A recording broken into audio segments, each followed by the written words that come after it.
البشارات کے ایک محدود علاقے میں ابو عبداللہ کی حکومت چند دن سے زیادہ نہ رہی۔ وہاں کے حریت پسند مسلمانوں کے دل میں اس کے لیے نفرت کے سوا کچھ نہیں تھا۔ ابو عبداللہ نے عیسائی فوج کی مدد سے ان پر حکومت کرنے کی بجائے مراکش کی طرف ہجرت کی اور وہاں سلطان کی فوج میں ملازم ہو گیا۔ موسیٰ بن ابی غسان کے خدشات صحیح ثابت ہوئے۔ یہ معاہدہ جسے اہل غرناطہ اپنے لیے امن اور فارغ البالی کا پیغام سمجھتے تھے، ایک دام فریب تھا اور اس میں وہ پھنس چکے تھے۔ تلوار قلم کی تحریر منسوخ کر چکی تھی۔ فاتح اپنی خواہش کے مطابق معاہدے کی شرائط کا مفہوم بدل رہا تھا اور مفتوح کا احتجاج بے معنی تھا۔ فاتح قوم کے مذہبی پیشوا یہ فیصلہ دے چکے تھے کہ مسلمانوں کا دین اسپین کے اتحاد کی راہ میں رکاوٹ ہے۔ مسلمان حکومت کے وفادار نہیں بن سکتے۔ اہل غرناطہ، مراکش اور اہل اسلام کے دوسرے مسلمانوں کی مدد کا انتظار کر رہے ہیں۔ وہ جاسوس ہیں اور ان کی علیحدہ زبان، علیحدہ لباس اور علیحدہ تمدن عیسائی حکومت کے لیے مستقل خطرہ ہے۔ حکومت ان کی حفاظت کا صرف اس صورت میں ذمہ لے سکتی ہے جبکہ وہ تبدیل قلب کا ثبوت دیں، اور تبدیلی قلب کا ثبوت دینے کے لیے ان کے رہنماؤں کے رسمی اعلانات کافی نہیں۔ انہیں امن پسند شہری بننے کے لیے حکومت کا مذہب اختیار کرنا پڑے گا، نہ صرف دنیا میں امن اور آزادی کی زندگی بسر کرنے کے لیے بلکہ آخرت کی نجات کے لیے بھی یہ ضروری ہے کہ وہ اسلام ترک کر کے عیسائیت کے دامن میں پناہ لیں۔ مسلمانوں کے لیے ان کی مساجد کے دروازے بند ہو رہے تھے۔ انہیں نماز پڑھنے یا اذان دینے کی اجازت نہ تھی۔ سر بازار عربی زبان میں گفتگو کرنا ایک ناقابل معافی جرم تھا۔ غرناطہ کی وہ عظیم الشان درسگاہیں جنہوں نے 8 صدیوں تک مغرب کے ممالک کو علم کی روشنی دی تھی، اب حکماً بند کی جا رہی تھیں۔ وہ کتب خانے جہاں علم کی قندیلیں روشن تھیں، آگ کے سپرد کیے جا رہے تھے۔ ناظرین، آگے بڑھنے سے پہلے کامنٹ سیکشن میں ہمیں اپنی آراء سے ضرور آگاہ کیجیے گا کہ آپ کو ہماری یہ سیریز کیسی لگ رہی ہے۔ میں ہوں طاہر عبید چودھری۔ آئندہ آنے والی اقساط سے باخبر رہنے کے لیے ہمارے چینل کو سبسکرائب کر لیں اور ساتھ موجود بیل آئیکن کو ضرور کلک کر لیں۔ شکریہ۔ غرناطہ سے باہر زرخیز ارضیات اور باغات پر عیسائی قابض ہو چکے تھے۔ تجارت پیشہ مسلمان اپنی دکانوں سے محروم کیے جا رہے تھے۔ لوٹ مار اور قتل و غارت کا طوفان شروع ہو چکا تھا۔ غرناطہ کے یہودی تاجر کافی متمول تھے، لیکن وہ اپنی دولت بچانے کے لیے لوٹ مار کرنے والوں کو دولت مند مسلمانوں کے گھروں کا پتہ دے رہے تھے۔ وہ حکومت کے عمال کے پاس تھوڑے بہت تحائف لے جاتے اور لوٹ مار کے لیے ان کی توجہ مسلمانوں کی طرف مبذول کراتے۔ یہ صرف ابتدا تھی۔ ہر نئی صبح غرناطہ کے مسلمانوں کے لیے ایک نئی مصیبت کا پیغام لے کر آتی تھی، اور ہر شام آفتاب کی آخری نگاہیں ان کے چہروں پر مایوسی اور بے بسی میں ایک نیا اضافہ دیکھتی تھی۔ اہل غرناطہ زبان حال سے یہ کہہ رہے تھے، اب کیا ہوگا؟ اب ہم کیا کریں گے؟ اب ہم کیا کر سکتے ہیں؟ جبل شلیر کی ایک وادی، سرحدی فوج کے علاوہ تمام ان پہاڑی قبائل کے رہنما جمع تھے جو غرناطہ چھن جانے کے بعد عقاب کی وادی کو اپنا آخری حصار سمجھ چکے تھے۔ بدر بن مغیرہ ایک پتھر پر کھڑا ان کے سامنے تقریر کر رہا تھا، میرے عزیزوں اور میرے بزرگوں اور میرے ساتھیوں، دشمن ہم پر چاروں طرف سے یہ الغار کر رہا ہے۔ وہ ہمیں مغلوب کرنے کے لیے اپنی تمام قوت بروئے کار لا چکا ہے۔ جن حالات کا ہم سامنا کر رہے ہیں وہ تم سے پوشیدہ نہیں۔ میں ان حالات میں تمہارے ساتھ صرف ایک وعدہ کر سکتا ہوں، اور وہ یہ ہے کہ اگر تم عزت اور آزادی کی زندگی حاصل نہ کر سکے تو بھی عزت کی موت کا دروازہ تمہارے لیے بند نہیں ہوگا۔ اگر تم نے مجھے اپنا رہنما بنایا ہے تو تمہارے لیے میرا پیغام یہ ہے کہ تمہارے مقدر میں آزادی کی زندگی یا عزت کی موت ہے، غلامی کی زندگی یا ذلت کی موت نہیں۔ یہ قانون فطرت ہے کہ اس دنیا میں جو پیدا ہوتا ہے وہ ایک دن ضرور مرتا ہے۔ اگر دنیا کی زندگی کا انجام موت ہے تو اس سے کیا فرق پڑتا ہے کہ ہم ایک لمحے کے لیے زندہ رہیں یا ایک صدی تک زندہ رہیں؟ مرنے والے کی قبر سے دنیا صرف یہ پوچھا کرتی ہے کہ تم زندہ رہے تو کس شان سے زندہ رہے، اور تم مرے تو کس آن سے مرے۔ مجھے اس بات پر ناز ہے کہ جب میں اس سرزمین پر اپنے اسلاف کی قبریں دیکھتا ہوں تو مجھے ندامت سے اپنا سر جھکانا نہیں پڑتا۔ تاریخ شاہد ہے کہ انہوں نے کسی وقت بھی عزت کا دامن چھوڑ کر ذلت کی زندگی کا دامن نہیں پکڑا۔ انہوں نے عزت کی موت کے راستے سے بھٹک کر ذلت کی زندگی کے دروازے پر دستک نہیں دی، اور اپنے اسلاف کی طرح مجھے بھی یہ گوارا نہیں کہ آنے والی نسلیں میری قبر کو حقارت کی نظر سے دیکھیں۔ میں قیامت کے دن اس جماعت کے ساتھ اٹھنا چاہتا ہوں جس نے حق اور انسانیت کے لیے لڑ کر جان دی۔ مجھے ان لوگوں کے ساتھ اٹھنا پسند نہیں جنہوں نے چند دن کی ذلیل زندگی کی خاطر حق و صداقت سے منہ پھیر لیا اور اپنے آنے والی نسلوں کے لیے دائمی غلامی کی لعنت چھوڑ گئے۔ مومن حق کے لیے جان دیتا ہے، حق سے منہ پھیر کر زندہ رہنا اپنے لیے باعث ننگوار سمجھتا ہے۔ ہم تعداد میں بہت تھوڑے ہیں، ہمارے ذرائع محدود، اور وہ دن یاد کرو جب کہ حق پرستوں کی ایک مٹھی بھر جماعت نے اپنے پیٹ پر پتھر باندھ کر قیصر و کسریٰ کی سطوت کے پرچم سرنگوں کر دیے تھے۔ وہ دن یاد کرو جب طارق بن زیاد نے انڈس کے ساحل پر پہنچ کر اپنا سفینہ جلا دیا تھا اور اپنے جانبازوں کو یہ پیغام دیا تھا کہ مسلمانوں کے پاؤں آگے بڑھنے کے لیے ہیں، پیچھے ہٹنے کے لیے نہیں۔ ہماری جنگ وحشت اور بربریت کے خلاف انسانیت کی بغاوت ہے، یہ اصول کی جنگ ہے۔ اگر ہم لڑتے ہوئے ختم ہو جائیں تو بھی ہمارا مقصد زندہ رہے گا۔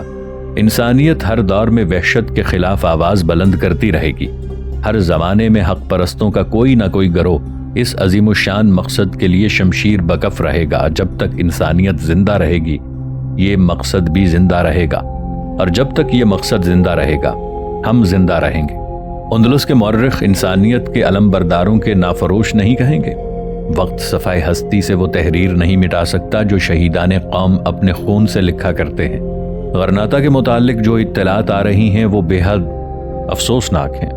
مسلمانوں کو بنوک شمشیر اسلام ترک کرنے پر مجبور کیا جا رہا ہے۔ ظلم و ستم، وحشت اور بربریت کے ہاتھ چاروں طرف سے ان کا تعاقب کر رہے ہیں۔ بازاروں میں مسلمانوں کی زندگی محفوظ نہیں اور گھروں میں ان کی بہو بیٹیوں کی عزت محفوظ نہیں۔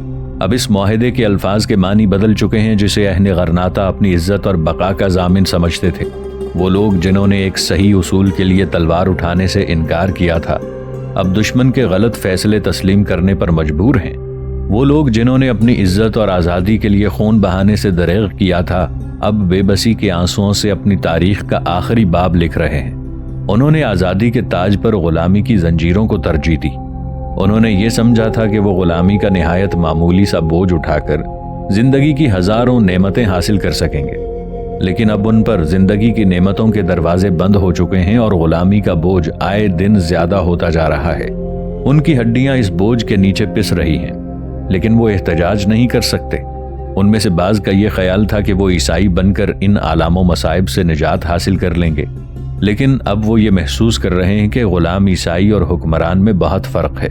میرے دوستو، جب تک میں زندہ ہوں اور جب تک آپ میرے ساتھ ہیں، میں یہ وعدہ کرتا ہوں کہ اس وادی میں غرناطہ کی تاریخ نہیں دہرائی جائے گی۔ ہم لڑیں گے، ہم آخری دم تک لڑیں گے۔ اندلس کی خاک ہماری بے بسی کے آنسو دیکھنے کی بجائے ہمارے خون سے سیراب ہوگی۔ عیسائیوں کو غرناطہ پر قابض ہوئے 7 سال گزر چکے تھے۔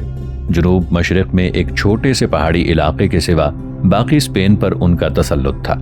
جب اہل غرناطہ اپنی آزادی کی جنگ لڑ رہے تھے، قرطبہ، اشبیلیہ، طلیطلہ اور باقی تمام اندلس کے مسلمان یہ سمجھتے تھے کہ وہ غرناطہ کی جنگ کے باعث اپنے عیسائی حکمرانوں کے مظالم کا شکار ہو رہے ہیں۔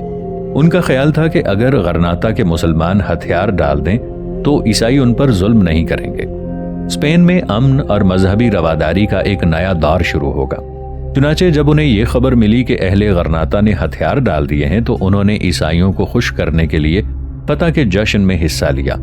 اپنے عیسائی حاکموں کے دروازوں پر جمع ہو کر فتح کے نعرے لگائے۔ ان کے مذہبی رہنماؤں نے یہ اعلان کیا کہ غرناطہ کی فتح فقط عیسائیوں کی فتح نہیں، ہم سب کی فتح ہے۔ انہوں نے بدر اور اس کے مجاہدین کے خلاف ملک کے ساتھ غداری کا الزام لگایا جو اب تک پہاڑوں اور جنگلوں میں آزادی کی جنگ لڑ رہے تھے۔ لیکن 7 سال کے عرصے میں انہیں معلوم ہو چکا تھا کہ ظلم کی چکی میں غرناطہ ایک ایسا سخت پتھر تھا جو اس کے 2 پارٹوں کے درمیان حد فاصل کا کام دے رہا تھا، اور اس پتھر کے ہٹ جانے کے بعد چکی کے دونوں پارٹ آپس میں مل چکے تھے۔ وحشت اور بربریت مٹانے کے بعد وحشت اور بربریت ہر سمت سے مسلمانوں کا تعاقب کر رہے تھے۔ اندلس کے وہ مسلمان جو فتح کے لیے اہل غرناطہ کا ساتھ نہ دے سکے اب ذلت، رسوائی اور مظلومیت میں ان کے ساتھ برابر کے حصے دار تھے۔ وحشت کے ہاتھ ہر بستی اور ہر شہر میں انسانیت کا دامن نوچ رہے تھے۔ عیسائی حکومت نے یہ اعلان کیا کہ اسپین کے مسلمانوں کے لیے اب صرف 3 راستے ہیں: ترک اسلام، ترک وطن یا پھر موت۔ جن لوگوں نے عیسائی مذہب قبول کیا وہ عیسائیوں کے ساتھ مساوی درجہ حاصل نہ کر سکے۔ حکمران ان کے ساتھ نفرت سے پیش آتے تھے، ان کی نیت پر شبہ کیا جاتا تھا، ان پر یہ الزامات لگائے جاتے تھے کہ وہ درپردہ نمازیں پڑھتے ہیں، گھروں میں عربی بولتے ہیں، پہاڑی باغیوں کی فتح کے لیے دعائیں مانگتے ہیں۔ ان الزامات میں ماخوذ ہونے والوں کو عام طور پر دروں کی سزا دی جاتی تھی۔ وہ مسلمان جو کلمہ توحید پڑھنے پر مصر تھے بدترین سزاؤں کے مستحق سمجھے جاتے تھے۔ انہیں گرم لوہے سے داغا جاتا، انہیں پہیوں پر کھینچا جاتا اور انہیں مساجد کے دروازوں کے سامنے زندہ جلایا جاتا۔ ان حالات میں لاکھوں مسلمان مراکش کی طرف ہجرت کر چکے تھے۔ شمال کے قافلے جنوب کی بندرگاہوں کا رخ کرتے۔ جو لوگ راستے میں لوٹ مار سے بچ کر ساحل تک پہنچتے انہیں مراکش پہنچنے کے لیے جہاز رانوں کو بھاری اجرت ادا کرنا پڑتی۔ اگرچہ معاہدے کی شرائط کی روح سے عیسائی حکومت اسپین سے ہجرت کرنے والے مسلمانوں کو اپنے خرچ پر افریقہ کے ساحل تک پہنچانے کی ذمہ دار تھی، اور فرڈینینڈ بذات خود یہ چاہتا تھا کہ ہجرت کرنے والوں پر سختی نہ کی جائے، تاہم حکومت کے افسر معاہدے کی باقی شرائط کی طرح اس شرط کو بھی کوئی اہمیت دینے کے لیے تیار نہ تھے۔ شمالی افریقہ کے مسلمان حکمرانوں نے اپنے تمام جہاز اسپین کے پناہ گزینوں کو نکالنے کے لیے وقف کر دیے، لیکن لاکھوں مسلمانوں کو نکالنے کے لیے ایک مدت درکار تھی۔ اہل غرناطہ نے عیسائی حکومت کے وحشیانہ مظالم سے تنگ آ کر بغاوت کی، لیکن حکومت نے چند ہی دنوں میں ہزاروں مسلمانوں کو موت کے گھاٹ اتار دیا اور بغاوت فرو کر دی۔ جنوب مشرق کے پہاڑوں اور جنگلوں میں ابھی تک آزادی کے پرچم لہرا رہے تھے۔ فرڈینینڈ نے بدر بن مغیرہ کی سرکوبی کے لیے کئی مہمیں روانہ کیں، لیکن اسے ہر بار ناکامی کا منہ دیکھنا پڑا۔ عقاب کی وادی کے مجاہدین کی تعداد آئے دن کم ہو رہی تھی۔ اس کے بہت سے ساتھی ہمت ہار کر ہجرت کر رہے تھے، لیکن اس کے عزم و استقلال میں کوئی فرق نہ آیا۔ رات کے تیسرے پہر اچانک ربیہ گہری نیند سے بیدار ہوئی۔ اس کے کمرے میں مشعل جل رہی تھی اور وہ بدر بن مغیرہ زرہ بختر میں ملبوس اس کے سہرانے کھڑا غور سے اس کی طرف دیکھ رہا تھا۔ ربیہ نے اٹھ کر بیٹھتے ہوئے کہا، آپ کب آئے؟ بدر بن مغیرہ کہنے لگا، میں ابھی آیا تھا اور ابھی جا رہا ہوں۔ ربیہ جواب طلب نگاہوں سے اپنے شوہر کی طرف دیکھنے لگی۔ بدر بن مغیرہ نے کہا، ربیہ، شمال کے محاذ پر خدا نے ہمیں فتح دی ہے۔ ہم نے دشمن کو 30 میل پیچھے ہٹا دیا ہے، لیکن یہاں پہنچتے ہی مجھے منصور کی اطلاع ملی کہ دشمن کی ایک بہت بڑی فوج نے مغرب کی طرف سے حملہ کر دیا ہے۔ میں اب وہاں جا رہا ہوں۔ انشاءاللہ اس فتح کے بعد میں کئی راتیں آرام کی نیند سو سکوں گا۔ یوسف کیسا ہے؟ ربیہ نے جواب دیا، یوسف اب ٹھیک ہے، پرسوں اس کا بخار اتر گیا تھا۔ زبیدہ کیسی ہے؟ زبیدہ بالکل ٹھیک ہے، وہ اب کہانیاں سننے کے شوق میں یوسف کے کمرے میں ہی سو جاتی ہے۔ بشیر کہاں ہے؟ بدر بن مغیرہ نے جواب دیا، وہ زخمیوں کو یہاں لا رہا ہے، امید ہے کہ کل تک پہنچ جائے گا۔ اس دفعہ جنگ میں ہمارے 200 آدمی زخمی اور 50 مجاہد شہید ہوئے ہیں، لیکن اس کے بدلے دشمن کے 3000 سے زیادہ سپاہی موت کے گھاٹ اتارے جا چکے ہیں۔ ربیہ خاموشی سے اپنے شوہر کی طرف دیکھ رہی تھی۔ قلعے سے باہر جمع ہونے والے سپاہیوں کا شور سنائی دے رہا تھا۔ اچانک ساتھ والے کمرے کا دروازہ کھلا اور ایک 7 برس کا لڑکا آنکھیں ملتا ہوا نمودار ہوا اور بھاگ کر بدر بن مغیرہ کے ساتھ لپٹ گیا۔ بدر بن مغیرہ نے اسے اٹھا کر گلے لگا لیا اور اس کی پیشانی پر بوسہ دیتے ہوئے کہا، یوسف بیٹا، تم جاگ رہے تھے؟ یوسف نے جواب دیا، مجھے زبیدہ نے جگایا ہے۔ آپ پھر جا رہے ہیں؟ میں آپ کے ساتھ ضرور جاؤں گا۔ بدر بن مغیرہ کہنے لگا، نہیں بیٹا، ابھی تم بہت چھوٹے ہو۔ یوسف نے کہا، آپ ہمیشہ یہی کہا کرتے ہیں۔ زبیدہ سے پوچھئے، میں نے آج کی گڑیا ہوا میں اچھال کر اسے تیر کا نشانہ بنایا تھا۔ وہ کہتی تھی کہ اب تم بڑے ہو گئے ہو، اب تم جہاد پر جا سکتے ہو۔ بدر کہنے لگا، نہیں بیٹا، ابھی تمہارے ننھے ننھے ہاتھ تلوار اور نیزہ اٹھانے کے قابل نہیں۔ تم ابھی تک ننھی سی کمان کے ساتھ کھیلتے ہو۔ جب تم بھاری کمان سے تیر چلانے کے قابل ہو جاؤ گے، میں تمہیں اپنے ساتھ لے جاؤں گا۔ ابھی تمہیں اپنی ماں کے ساتھ رہنا چاہیے۔ یوسف کہنے لگا، لیکن ابا جان، جب تک میں بڑا ہوں گا یہ جنگ تو ختم نہیں ہو جائے گی۔ بدر بن مغیرہ نے کہا، بیٹا، کفر اور اسلام کی جنگ کبھی ختم نہیں ہوتی۔ جب تک ایک مسلمان بھی باقی ہے یہ جنگ جاری رہے گی۔ زبیدہ، جس کی عمر کوئی 6 برس تھی، دروازے کے پیچھے کھڑی ان کی باتیں سنتی رہی۔ بالآخر جھجکتی ہوئی کمرے میں داخل ہوئی۔ بدر بن مغیرہ نے یوسف کو اتار کر اسے گلے لگا لیا۔ زبیدہ نے کہا، میرے ابا جان کیوں نہیں آئے؟ بدر نے جواب دیا، بیٹی وہ کل آ جائیں گے۔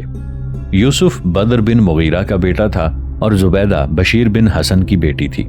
ان بچوں کے ساتھ تھوڑی دیر باتیں کرنے کے بعد بدر بن مغیرہ انہیں دوسرے کمرے میں چھوڑ آیا اور وہ بادل ناخواستہ اپنے اپنے بستر پر لیٹ گئے۔